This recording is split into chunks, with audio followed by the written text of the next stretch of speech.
एक चतुर व्यक्ति को काल से बहुत डर लगता था और वह सोचता था कि मेरी किसी भी क्षण मृत्यु हो सकती है। वह क्या करे। एक दिन उसे चतुराई सूझी और काल को ही अपना मित्र बना लिया। उसने अपने मित्र काल से कहा, मित्र, तुम किसी को भी नहीं छोड़ते हो, किसी दिन मुझे भी गाल में धर लोगे। काल ने कहा, ये मृत्यु लोक है, जो आया है उसे मरना ही है। सृष्टि का ये शाश्वत नियम है, इसलिए मैं मजबूर हूँ, पर तुम मित्र हो, इसलिए मैं जितनी रियायत कर सकता हूँ करूँगा। मुझसे तुम क्या आशा रखते हो, साफ साफ कहो। व्यक्ति ने कहा, मित्र, मैं इतना ही चाहता हूँ कि आप मुझे अपने लोक ले जाने के लिए आने से कुछ दिन पहले एक पत्र अवश्य लिख देना, ताकि मैं अपने बाल बच्चों को कारोबार की सभी बातें अच्छी तरह से समझा दूं और स्वयं भी भगवान भजन में लग जाऊं। काल ने प्रेम से कहा, ये कौन सी बड़ी बात है, मैं एक नहीं आपको 4 पत्र भेज दूंगा और चिंता मत करो, चारों पत्रों के बीच समय भी अच्छा खासा दूंगा, ताकि तुम सचेत होकर काम निपटा लो। वो व्यक्ति बड़ा ही प्रसन्न हुआ, सोचने लगा कि आज से मेरे मन से काल का भय भी निकल गया। मैं जाने से पूर्व अपने सभी कार्य पूर्ण करके जाऊंगा तो देवता भी मेरा स्वागत करेंगे। दिन बीतते गए, आखिर मृत्यु की घड़ी आ पहुंची। काल अपने दूतों सहित उसके समीप आकर बोला, मित्र, अब समय पूरा हुआ, मेरे साथ चलिए। मैं सत्यता और दृढ़तापूर्वक अपने स्वामी की आज्ञा का पालन करते हुए एक क्षण भी तुम्हें और यह नहीं छोड़ूंगा। उस व्यक्ति के माथे पर बल पड़ गए, भृकुटी तन गई और कहने लगा, धिक्कार है तुम्हारे जैसे मित्रों पर, मेरे साथ विश्वासघात करते हुए तुम्हें लज्जा नहीं आती। तुमने मुझे वचन दिया था कि आने से पहले पत्र लिखूंगा, परंतु तुम तो बिना किसी सूचना के अचानक दूतों सहित मेरे ऊपर चढ़ आए। मित्रता तो दूर रही, तुमने अपने वचनों को भी नहीं निभाया। काल हंसा और बोला, मित्र, इतना झूठ तो न बोलो। मैंने आपको एक नहीं 4 पत्र भेजे, आपने एक भी उत्तर नहीं दिया। उस व्यक्ति ने चौंक कर पूछा, कौन से पत्र? कोई प्रमाण है मुझे पत्र प्राप्त होने की? कोई डाक रसीद आपके पास है तो दिखाओ। काल ने कहा, मित्र, घबराओ नहीं, मेरे 4 पत्र इस समय आपके पास मौजूद हैं।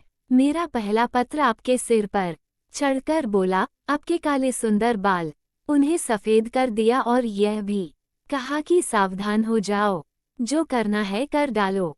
बनावटी रंग लगा कर आपने अपने बालों को फिर से काला कर लिया और पुनः जवान बनने के सपनों में खो गए। आज तक मेरे श्वेत अक्षर आपके सिर पर लिखे हुए हैं।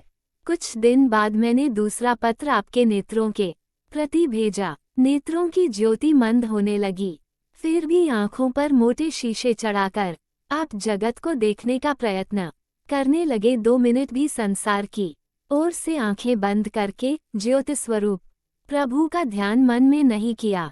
इतने पर भी सावधान नहीं हुए तो मुझे आपकी दीन दशा पर बहुत तरस आया और मित्रता के नाते मैंने तीसरा पत्र भी भेजा।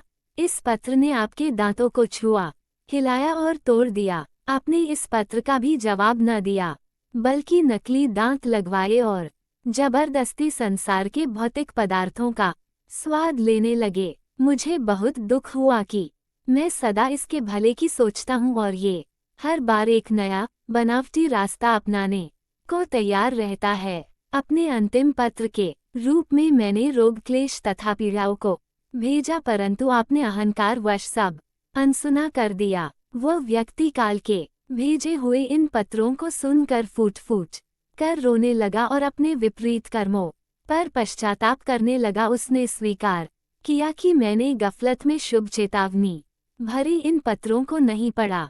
मैं सदा यही सोचता रहा कि कल से भगवान का भजन करूंगा, अपनी कमाई अच्छे शुभ कार्यों में लगाऊंगा, पर वह कल ही नहीं आया। काल ने कहा, आज तक तुमने जो कुछ भी किया, राग रंग स्वार्थ और भोगों के लिए जानबूझकर ईश्वरीय नियमों को तोड़कर तुमने कर्म किए। उस व्यक्ति को जब कोई मार्ग दिखाई नहीं दिया तो उसने काल को करोड़ों की संपत्ति का लोभ दिखाया। काल ने हंसकर कहा, मित्र, यह मेरे लिए धूल से अधिक कुछ भी नहीं है।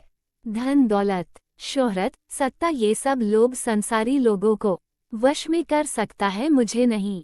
काल ने उत्तर दिया, यदि तुम मुझे लुभाना ही चाहते थे तो सच्चाई और शुभ कर्मों का धन संग्रह करते। यह ऐसा धन है जिसके आगे मैं विवश हो सकता था, अपने निर्णय पर पुनर्विचार को बाध्य हो सकता था, पर तुम्हारे पास तो ये धन धेले भर का भी नहीं है। तुम्हारे ये सारे रुपए पैसे, जमीन जायदाद, तिजोरी में जमा धन संपत्ति सब यहीं छूट जाएगा। मेरे साथ तुम भी उसी प्रकार निर्वस्त्र जाओगे जैसे कोई भिखारी की आत्मा जाती है। काल ने जब मनुष्य की एक भी बात नहीं सुनी तो वह हाय हाय करके रोने लगा। सभी संबंधियों को पुकारा, परंतु काल ने उसके प्राण पकड़ लिए और चल पड़ा अपने गंतव्य की ओर। कथा सार, एक ही सत्य है जो अटल है, वह है कि हम एक दिन मरेंगे जरूर। हम जीवन में कितनी दौलत जमा करेंगे, कितनी शोहरत पाएंगे, कैसी संतान होगी, यह सब अनिश्चित होता है, समय के गर्भ में छुपा होता है। परंतु हम मरेंगे एक दिन, बस यही एक ही बात जन्म के साथ ही तय हो जाती है।